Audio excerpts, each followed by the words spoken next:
Great Holy.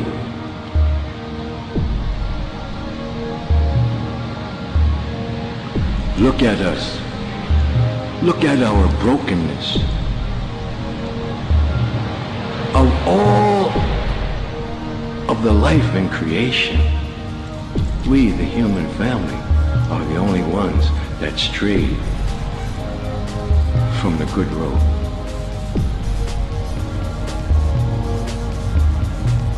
We are the ones who are divided. We are the ones that must come back together to walk in the sacred way that we may heal the earth and heal each other.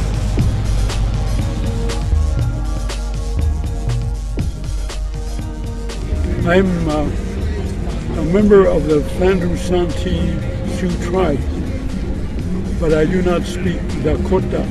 I speak Lakota, and maybe one of the handful of people now in our tribe, Santee tribe, that can still speak, read, and write the language. How I got involved into the Dakota Winona Alliance is through Lyle Rustad. We've sponsored students off of the Santee Reservation in northeast Nebraska. We've had them down here at our technical college, which is just a mile from here. We've also had students at our state university, which is a mile in the other direction from here, and at St. Mary's, which is 2 miles down Highway 61 from here. So there's been about 8 students that have come off various reservations that were originally, their ancestors were originally from here because they camped not far from where the college is now. It was their original camp. And so through what Lyle's done with the Dakota Winona Alliance, we've reached out to them. We've also taken clothes drives and drives for furniture and other things, and then our college has a truck driving program, so when we fill up the semis, we take them out every year and we drop them off at the reservations, and it's really a neat thing to not only get the city involved in things like that, but our students are the ones that drive out and see. And our president, James Johnson, when he rode with one of the instructors out there for the first time, when he saw the poverty that they lived in, that's when he dedicated himself to say that I'll sponsor students from these reservations to come out to the technical college. And it's worked really well. Lyle Rustad came to us, to the city about 10 years ago. And he came because he had promised Ernie, Chief Wabasha, that he would find where his relatives were buried. And Lyle went down to the mayor. The mayor sent him to me in City Hall, and that's how we started a conversation. He then brought the Unity Writers quickly in '98, I think it was, to Winona from Manitoba, from what's called Sioux Valley, and we took the Unity Writers across the Mississippi. It was their ancestral home. They had heard about the river. They had never been there. They had never been allowed to be there. And so we took them across and became friends. We put a little white boy team together to play the moccasin game. I think they graciously let us win one round. And we started to know a little bit about one another. That story in and of itself started to be written about in Winona, and that brought out people in our community, people who had hidden their own heritage because they were ashamed of it, and they knew something was not right. And so that started a community discussion. We then went out. It seemed like every trip I took to the Dakotas, it always had to be snowing and blowing.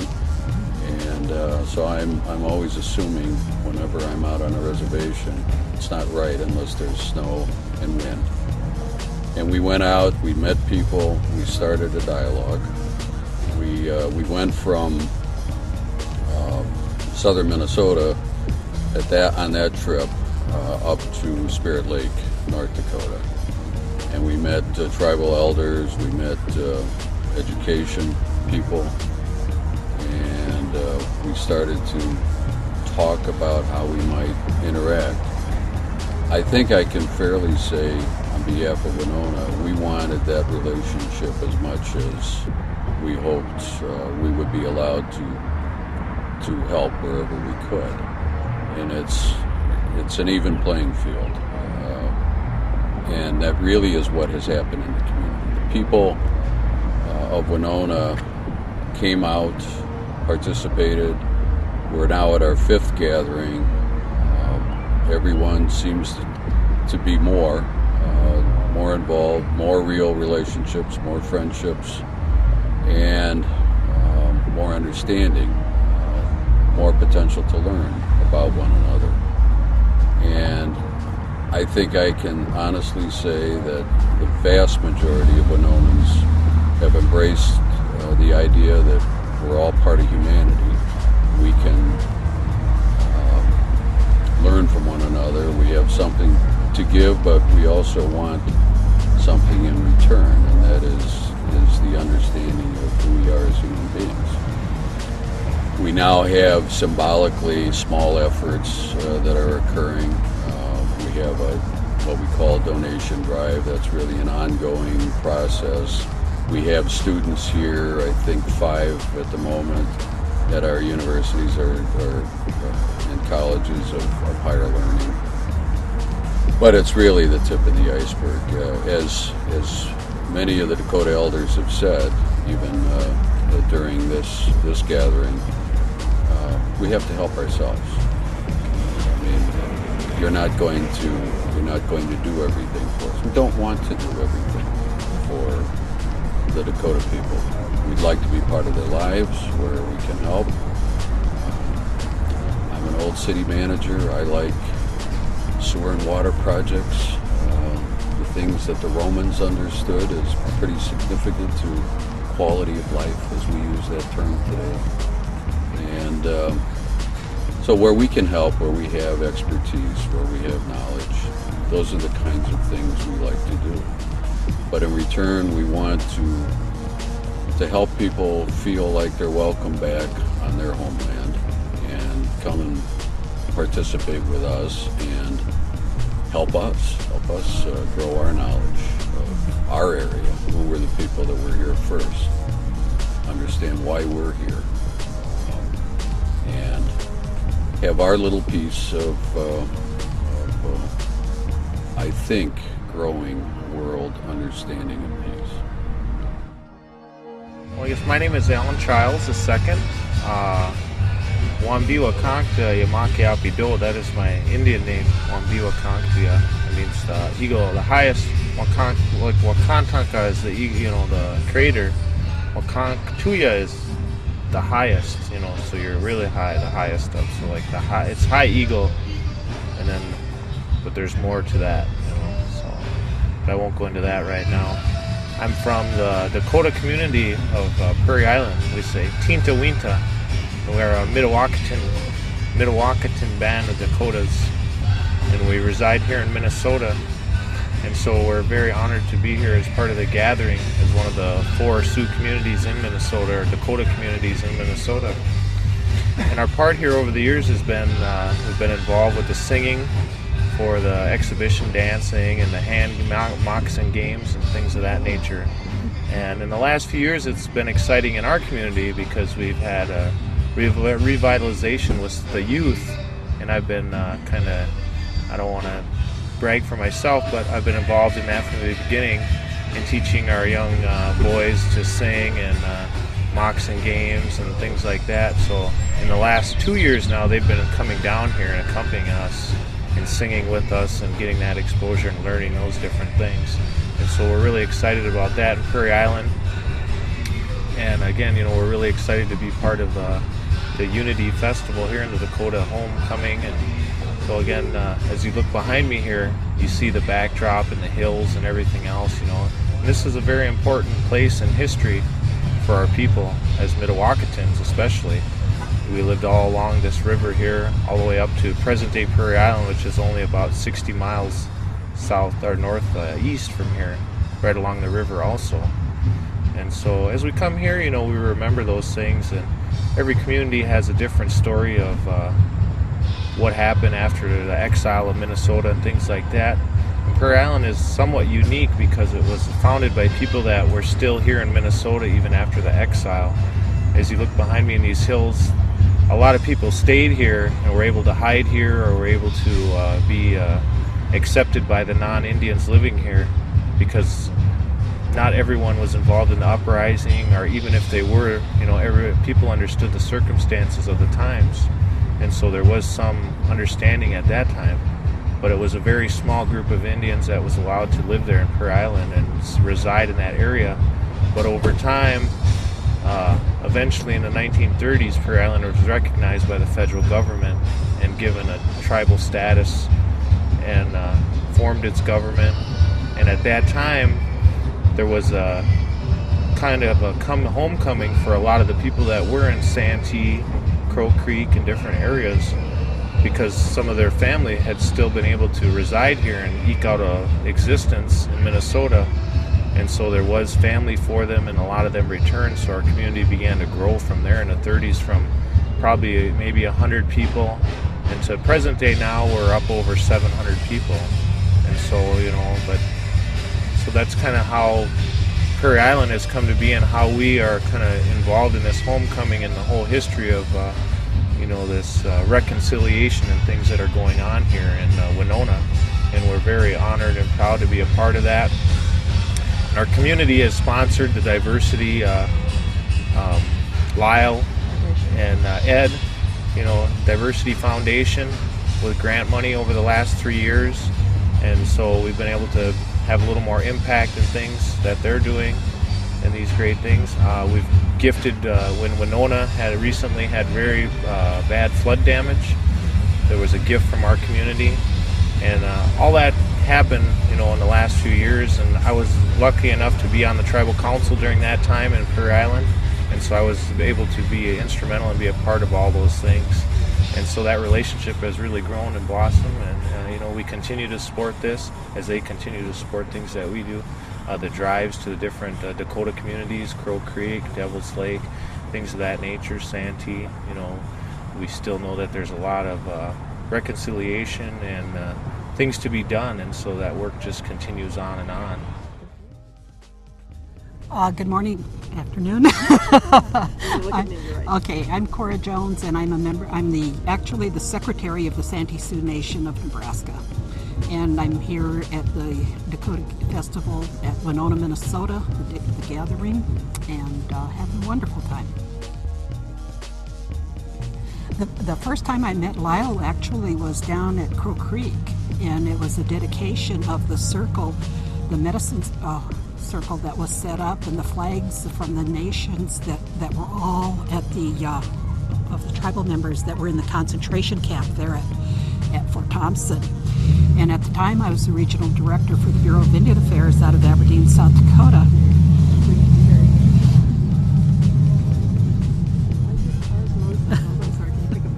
Okay. At the time, I was the regional director for the Bureau of Indian Affairs in Aberdeen, South Dakota, the Great Plains region. And my facilities management staff, I had them working with the tribes to help design this. And so, so that was the first, and went down there for the dedication and gave a little speech. And so that was first. What did you think of this gathering? I think it's absolutely wonderful, actually. I think that, it's an acknowledgement of my ancestors and their homeland. My great-grandparents, Muzza Adidi, he was on that list of the men that were hung, he was number 39. So, this has a real significance for me and my family. Okay, my name is Rick Thomas. Indian name is Tatonkamani, which is Walking Buffalo, which was a war chief after the 1862 Minnesota Uprising. And I just want to share, that I'm also acknowledged, especially for the Dakota Gathering, as a spiritual leader, to provide appropriate prayers, songs, honoring the veterans, honoring various leaders such as Chief Wabasha, some of the Indian leaders and spiritual leaders. We all come together like Danny Seaboy. We consult with each other to make sure everything is done in a good Dakota way, because there's a lot of misunderstanding, miscommunication as far as who we are. We're probably a very misunderstood ethnic group or cultural group in America, and I think it's just that time of 2008 to be able to sit down and say, okay, let's map our direction, my relatives, and bring our Dakota people back together, And so that's the reason why I wanted to get involved. I come from the Santee Sioux Reservation in northeast Nebraska. We are the ones that were exiled. We're the ones that ended up in northeast Nebraska. And my relatives were the ones that were hung in Mankato, 38. From there, they marched us to Fort Snelling. From Fort Snelling to Davenport, Iowa, where we had 95 more of our people die in prison, not because of wounds, but because of starvation and freezing. And then from there down the Mississippi to the Missouri River to Fort Crow Creek Reservation and to where we're at right now in Santee. So when you take a look at our history, it's such a traumatic trauma. And being a disabled combat vet, currently 100% disabled, I take a look at how traumatized my people were after the 1862 Minnesota uprising. We're still today in this generation, we are still feeling the impact of the 1862 Minnesota uprising, And we're scattered so far apart from each other, sometimes we don't even know that there's 4 more bands in Canada. And then also all the bands in Minnesota and Plainview and Montana. I've always been told you need to know where you come from in order to know where you're going. And I think that's what's happening amongst Dakota people, is we call it Taku Wakanshkashka. There's something holy moving in Indian country. And we continue to proceed with that, because we're the only race of people in the United States that has something to go back to. Our language, our traditions, our customs, our culture, you name it, it's there, And this is probably the best opportune time since 1968 when the American movement started out. It awoke. Enrolled member of the Santee Sioux Nation of Nebraska.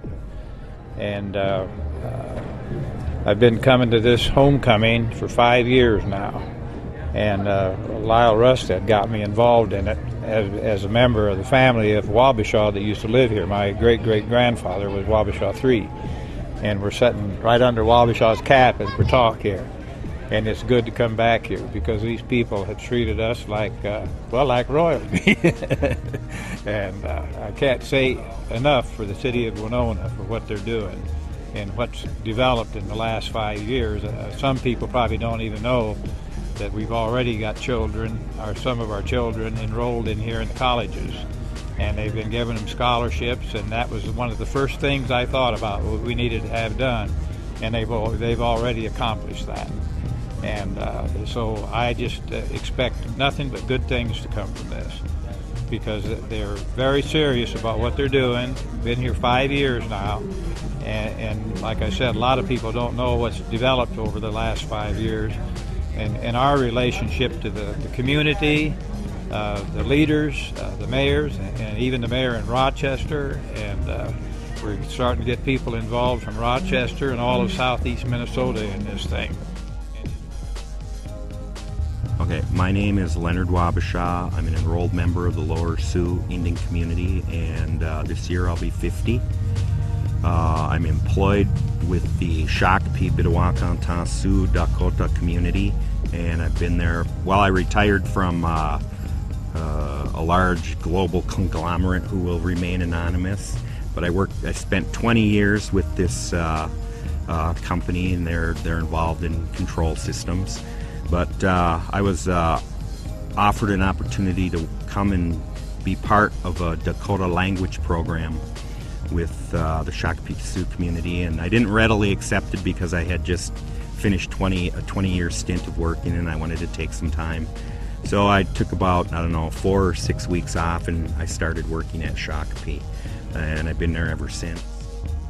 We are all related. That not only with human beings, but all of creation. We're all related.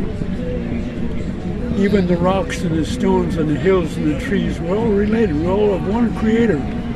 So we're all one people, of one creation. So to address, the elders get up and say, Vitako Oasin. They conclude their speeches, their orations with the same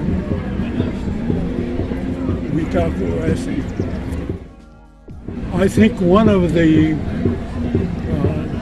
underlying motives of this gathering is for the purpose of reconciliation. Too long we've been separated, not just by our race. We can enact legislation to do away with discrimination because of race. But we cannot legislate attitudes that come from our heart. So unless reconciliation is truly going to happen, it has to come from our hearts. And it has to be motivated by the greatest gift that we can have, a gift of love. Okay, so I'm really pleased with the gathering and the idea and the wishes behind it, because or the dreams behind it, because I think it's important that the truth about our history be told, and I think our kids need to know that, and because we need to be proud of who we are, where we came from, in order to continue to carry that pride into the next generations. Well, on another sidebar, through my parents, we began to recognize the traumatic events, the terrible atrocities which occurred to the Minnesota Dakota, or actually the entire Dakota Nation. We're not just Minnesota, and that's, again, that's more propaganda, how we have barriers like that really don't exist, at least to Indian people.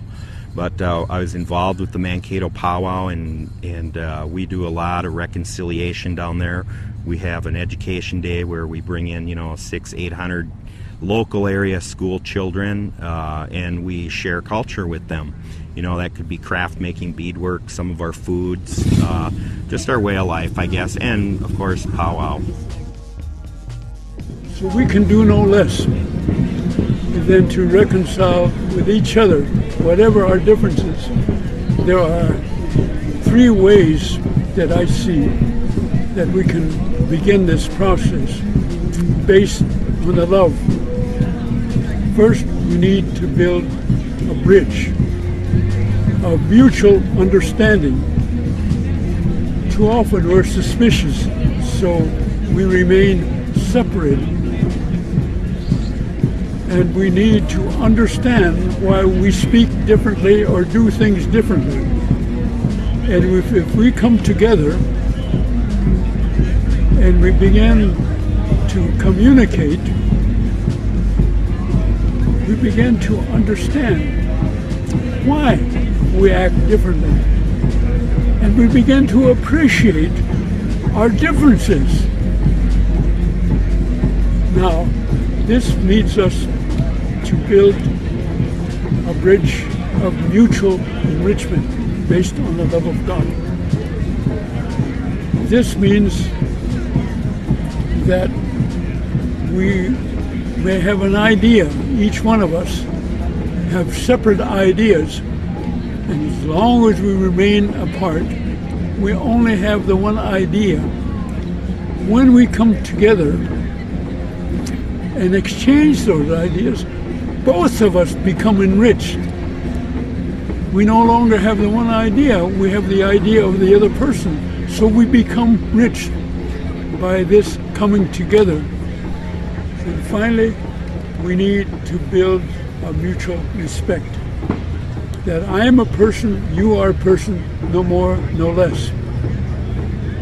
We can even disagree and still be friends.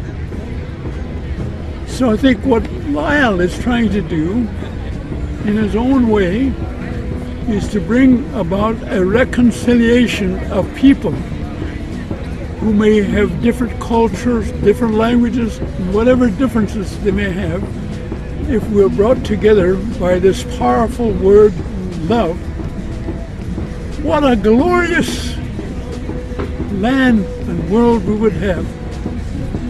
Love would dispel hatred, discrimination, separation, bring us together. It would solve the problems. Well, Lyle is really a character, you know? And I think he's got a heart as big as they come. And he does some fantastic things. You know, I know he's brought several loads of furniture down to Santee, and because we have a number of folks down there that need help. And he also came down one year with a semi-load of toys, and he played Santa Claus. And it tickled me because he had this, not only the Santa Claus outfit, but he had the makeup and everything on, you know, and so he just did a really great job. And so, you know, and the folks here, you know, I think they're just doing something really magnificent. Go to the Diversity Foundation that Lyle Rustad runs. He's been the central core in all this. He's been the go-between between the reservations and the colleges in town and universities, and that would help a lot. There's a lot that they need to keep them here. Not only the tuition that we help them with and some of the living things, but we need to have more things for them to be able to do around here and keep the ties to back on the reservations as well. It's a long ways from home. Lyle Rustad, from my point of view, is a happening. Lyle has a bundle of energy. He wears his heart on his sleeves. Not the most organized person in the world. We don't call it Indian time around here. We call it Lyle time. And as we learn really more about Lyle's mission in life, he's an old Vietnam vet like I am, and he came out of Vietnam, wound up in the civil rights movement in South Carolina. When his father was dying, his mother asked him to come back home to our area, Rushford. And he came back, as he would tell you, he knew nothing at the time about the Dakota people. He was ashamed of the fact, being from this area, that he didn't even know this was called Wapashaw's Prairie. And he met Ernie Chief Wapashaw at the 95 Indigenous Games. Ernie figured out where Lyle was from and simply asked, "Can you help me find where my people are buried?" That's how Lyle came to Winona and started doing some research. We all helped him as he asked for it, and he's a wonderful human being. He has more ability than the rest of us collectively to make people comfortable on the reservations when we show up. He's our conduit to that relationship, and he's done that for us from Santee, Nebraska to Sioux Valley, Manitoba. And every time I go with Lyle, not quite sure when I'm going to get there or get back, we learn more. He learns more. He's done an awful lot of research. He's recorded now for years stories that are disappearing. As the elders die, those stories die with them. And so that's what he's been doing. And he's our leader. One of the big things that we do in Prairie Island, I think, is like through diversity, is our grant funding, multiple years for them to help accomplish their mission, which their overall mission is to help our people, as we're all Dakotas, whether you're Mdewakanton, Wakbetuan, Saskatchewan, all the different ones, the tribes, the 7 bands, again, that's diversity's mission. And so we feel like we're kind of, killing 2 birds with 1 stone, I guess. So we're helping our local area here with diversity and the things they do, but in turn diversity then is stepping out and helping the other tribes, in South Dakota, North Dakota, Canada, and all the areas. One of the successful things that we've been able to do is connect with our casino and diversity is our Toys for Tots, the drive that they do every year, and then being able to take numerous loads to different tribes as far as Devil's Lake and Sioux Valley, Santee, Standing Rock, all the different system. Lyle would know a little more about all them numbers, but I know, we were able to really accomplish some good things there. Lyle first showed up at the Mankato powwow several years ago. I don't even remember how long it's been, at least 10 years, maybe 15. And he had this diversity foundation, and he thought what we were doing over there was really great, because down there we talked about the horrors of the past of the Dakota, the hanging of the 38, and everything that the exile, back then words like genocide and stuff like that weren't used, but assimilation was. And I don't know, Lyle got around, and sometimes he'd get on your nerves because he would just talk way too much, never shut up, and he'd call and use up all the tape on my answering machine, or he'd send me 5 or 6 page email, and it just he got on my nerves, I have to admit, and sometimes today he still does, but Lyle's Lyle, and he's doing some good things. As far as Winona goes, Winona and I don't know how to say this really without bringing up AIM, but AIM came about because of the oppression of the American Indian people, and they took care of that oppression, brought it to light, just like the Mankato powwow did. We talked about oppression and we brought it up. Well, today we're still under suppression through the media, through the government, other various sources of the government arm. And down here at Winona, when I was first asked to come to Winona, I knew the history of this country, and I knew this is where my earliest predecessors lived.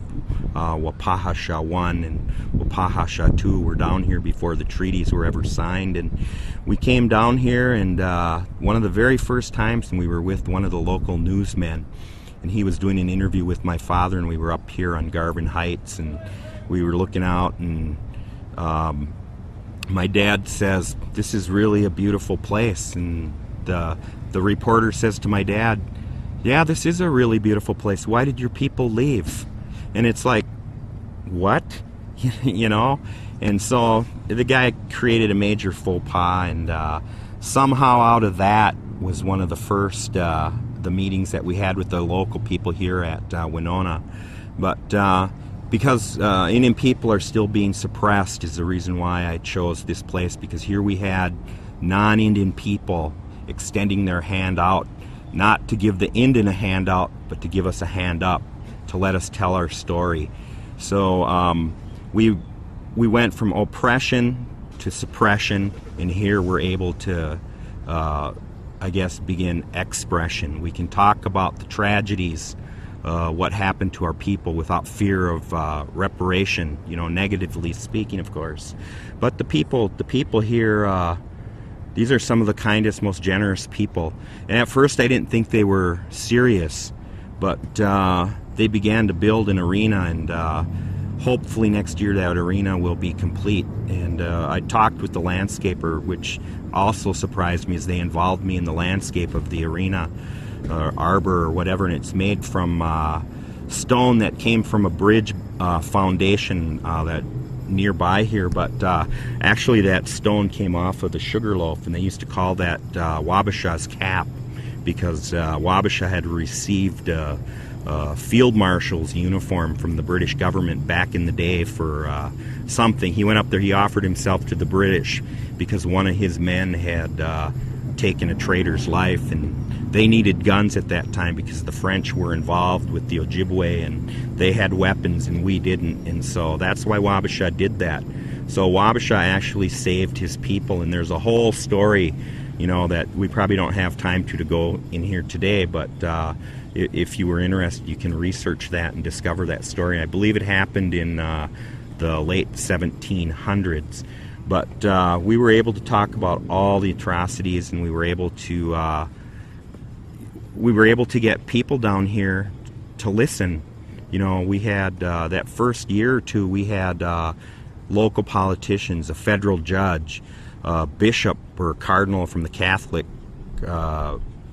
faith in the area come down here, and he dressed as a black robe just to symbolize that part of history for our people, the way Christianity robbed us and cheated us and killed us. But he came and he offered an apology, and I was really struck by that, and I thought the people down here really do want to make a change. They're they're welcoming us back.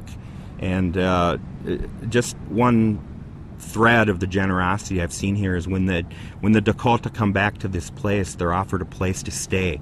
They're given gas mileage. They're fed. They're taken care of just like you would family members or relatives.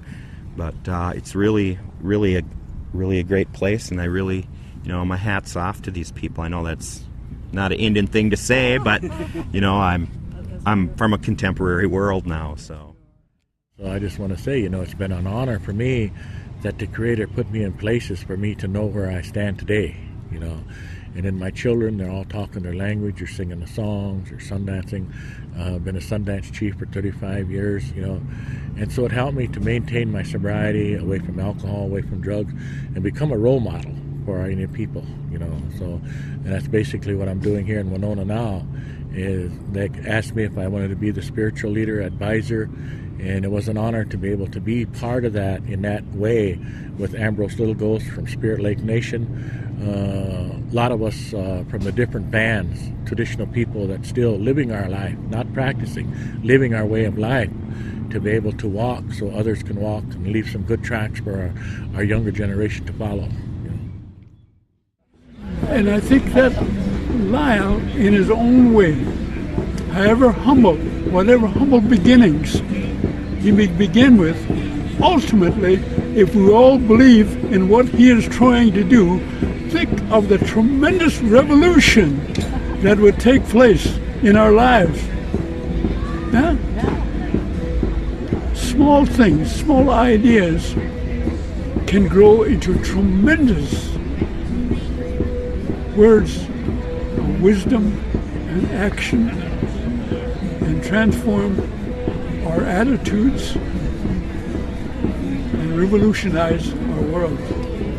A world of peace where dignity and respect may reign.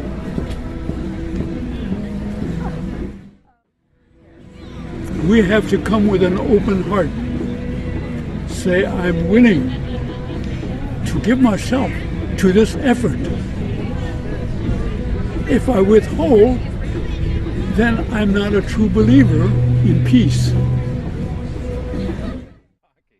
And so, but I've really enjoyed working with Lyle and Ed. I know Ed, has kind of turned things over to Lyle a little more, but I really enjoyed working with them guys. They were very instrumental in getting me involved in the beginning, and I think they were very instrumental in working to get the community as a whole involved from Prairie Island. When I say whole, I guess I mean as the tribal council, to support their mission and continue to help them to do the work that they were doing. And so, I can't say enough about Lyle, though. I mean, he's just such a great guy.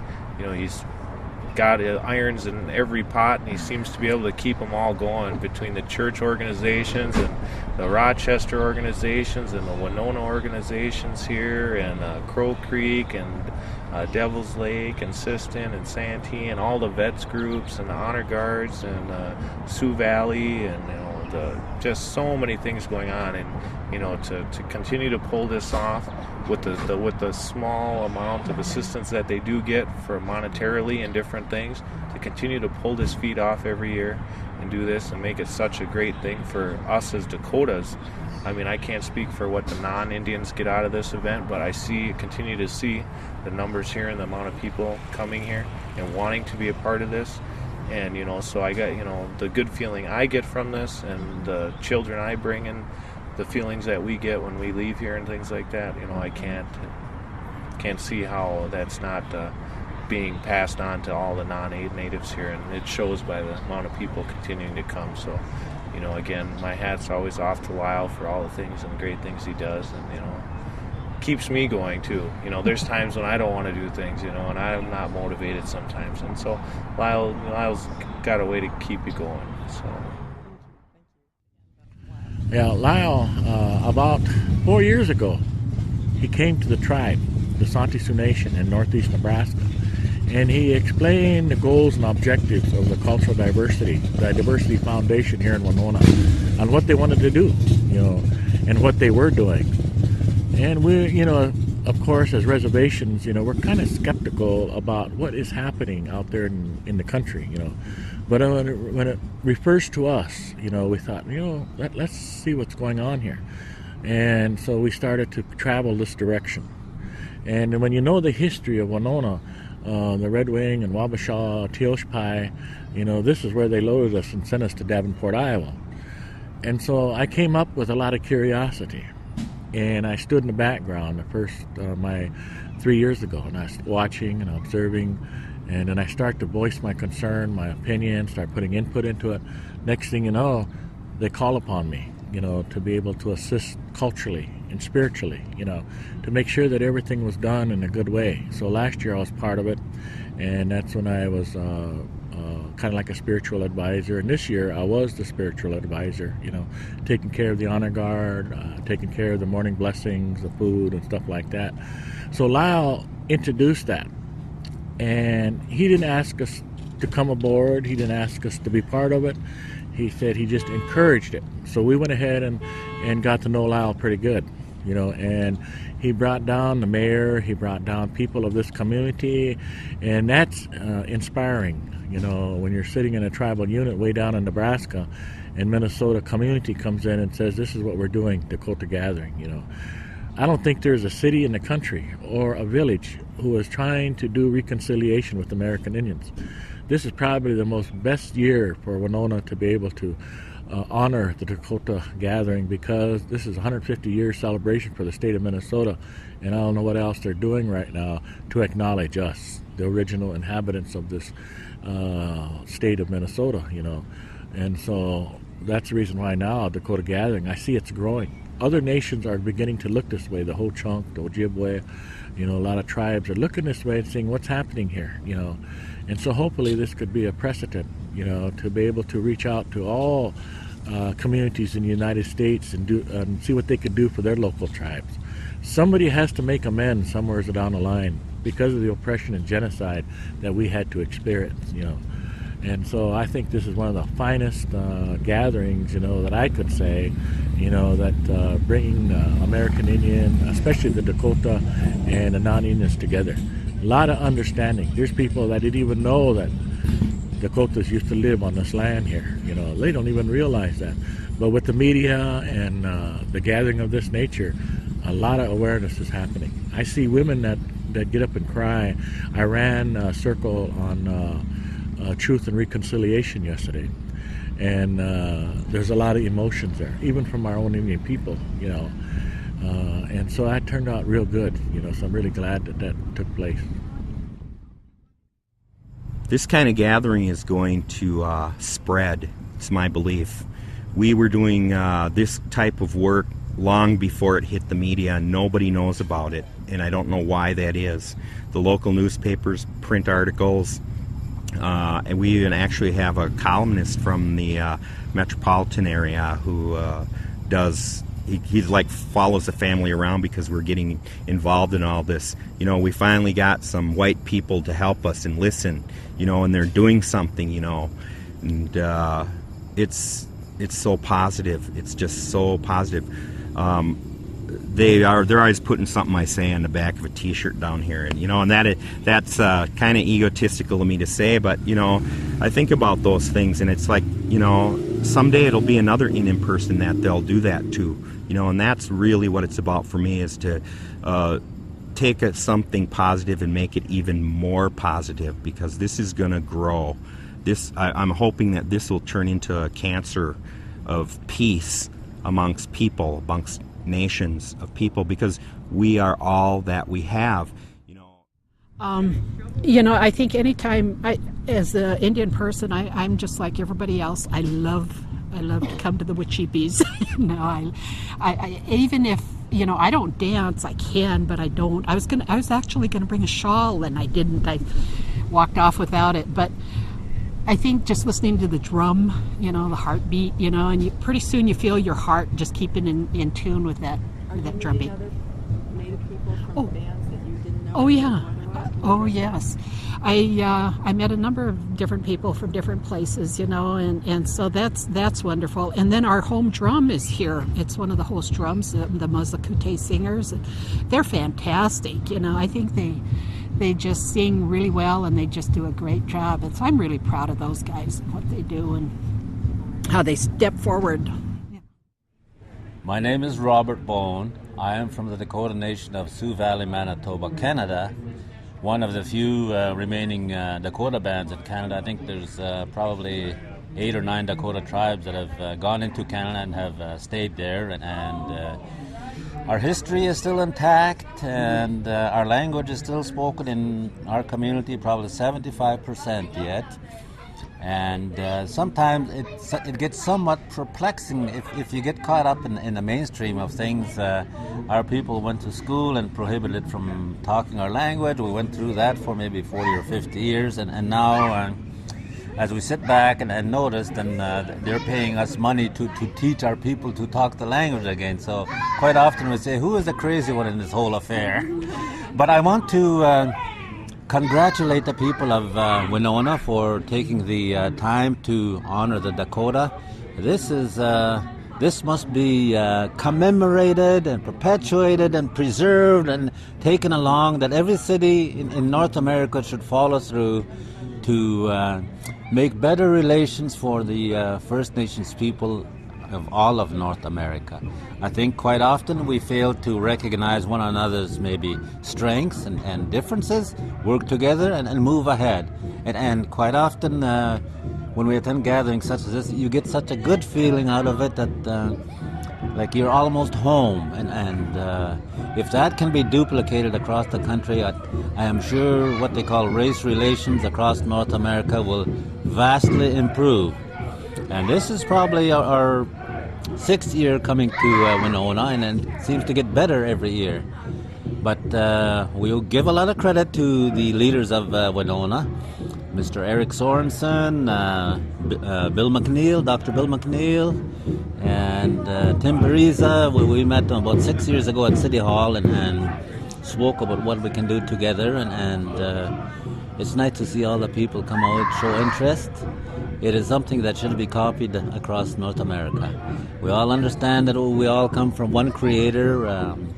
We are all interconnected. There is no differences as far as we are concerned.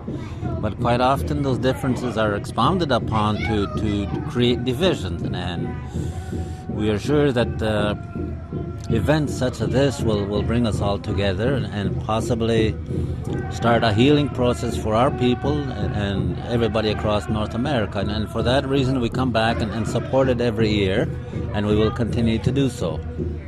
Tell us about Lyle. When did you meet Lyle? What do you think of Lyle?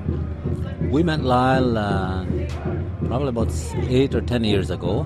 What we used to do with my grandsons was we would go out on unity rides or ride for world peace and prayer, and then sometimes in the summertime we ride as much as 1,200 miles on horseback, and we just camp out in the prairies or under the trees or along the river and just move along like that. That's a memorable occasion for the young people that ride with us and go with us and camp and move along. We rode across Montana, and we rode across Wyoming. We went to Devil's Tower.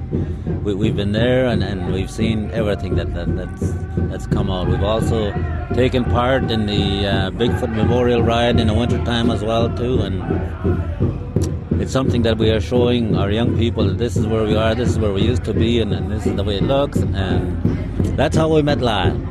Lyle. Is the Diversity Foundation supporting that, or you're supporting the Diversity Foundation, or you're working together? Both. We do work for Diversity Foundation, kind of a volunteer effort, taking part, and as well we exchange videos of different rides, encampments, cultural camps, and Lyle and Ed Lonis deserve a lot of credit for bringing out what we are all about.